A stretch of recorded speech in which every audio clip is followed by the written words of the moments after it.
Hello friends and family members, మీరు English లాంగ్వేజ్లో communicate చేసేటప్పుడు కొత్తగా నేర్చుకునేటప్పుడు చాలా ఇబ్బంది పడుతుంటారు కదా.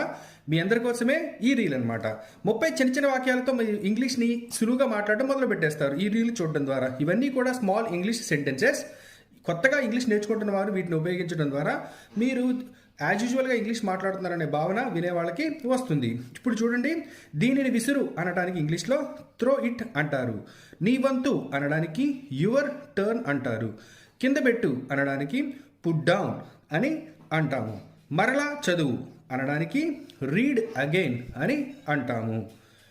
రవికి చెప్పండి అనడానికి ఇన్ఫార్మ్ రవి అని చెప్తాము.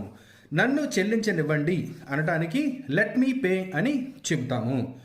మళ్ళీ చూడు అనడానికి లుక్ అగైన్ అని చెబుతాము. నా వైపు చూడు అనడానికి లుక్ అట్ మీ అని చెబుతాము. జాగ్రత్తగా నడుపు అని చెప్పడానికి డ్రైవ్ సేఫ్లీ అని చెప్తాము. స్కూల్కి వెళ్ళు అని చెప్పడానికి సింపుల్గా గో టు స్కూల్ అని చెబుతాము.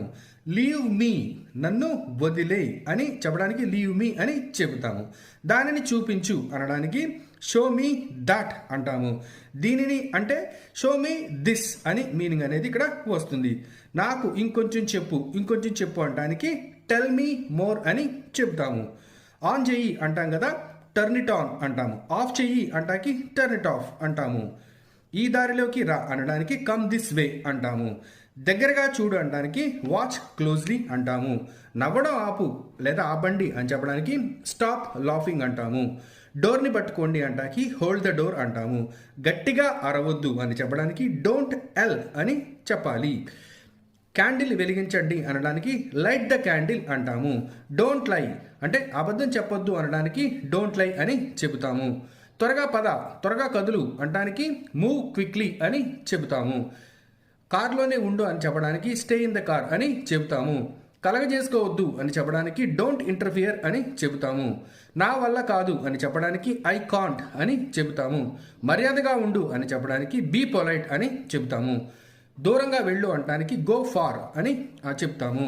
నేను మెలకుగా ఉన్నాను అంటే నేను స్పృహలో ఉన్నాను అని చెప్పడానికి ఐ ఆమ్ అవేక్ అని చెప్తాము. ముఖ్యంగా మీరు ఉపయోగించాల్సిన యూసేజ్ ఏంటంటే ఇక్కడ అద్భుతమైన యూసేజ్ లెట్ యు నో, మీకు తెలియజేస్తాను అంటాం కదా, అలా మీరు మీకు తెలియజేస్తాననే సందర్భాలలో లెట్ యు నో మీరు ఉపయోగించాలి. తర్వాత మీకు తెలియజేస్తాము అంటాకి నేను మీకు తెలియజేస్తాము అని చెప్పినప్పుడు I will let you know అని మనం ఉపయోగించాలి. నేను మీకు తెలియజేస్తానని చెప్పినప్పుడు. తర్వాత I would like to let you know అంటే మేము మీకు తెలియజేయాలి అని చెప్పి అనుకుంటున్నామని చెప్పడానికి వీటిని ఉపయోగిస్తాము. ఈ